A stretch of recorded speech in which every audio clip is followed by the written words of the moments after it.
இவ்வளவு மழையா என்று எண்ணுகிறவனும் அவனை நினைக்க வேண்டும். தண்ணீர் இல்லை, குடிக்க தண்ணீர் இல்லை என்று ஏங்குகிறோம். கடற்கரையில் வாழுகின்ற மக்களும் ஏங்குகிறோம். கடல்லே நிறைய தண்ணீர் இருக்கிறது. கடல் நீரையே குடிநீராக்கி இருக்கலாம் அல்லவா?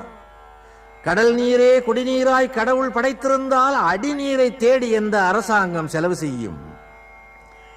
கடல்லே தண்ணீரும் இருக்க வேண்டும், அது குடிக்க முடியாமல் உப்பாகவும் இருக்க வேண்டும். மனிதன் அதை பார்த்து கொண்டே தண்ணீர் தண்ணீர் என்று ஏங்க வேண்டும். தண்ணீர் இருக்கும் இடத்தை தேட வேண்டும், பூமியை தோண்ட வேண்டும், தோண்டி அந்த தண்ணீரை எடுக்க வேண்டும். ஒரு தண்ணீரை எடுப்பதற்கே ஒரு மனிதன் இவ்வளவு சிரமப்பட வேண்டுமானால் என்னை அடைவதற்கு நீ எவ்வளவு சிரமப்பட வேண்டியிருக்கும் என்று காட்டுவதே ஆண்டவனுடைய படைப்பின் மூல நோக்கமாகும். ஆண்டவனுடைய படைப்பின் ஒவ்வொரு ரகசியத்தையும் புரிந்து கொண்டவர்கள் யாரும் கிடையாது. இந்து மதத்தின் முழு விவரங்களையும் நான் சொல்ல ஆரம்பித்தால்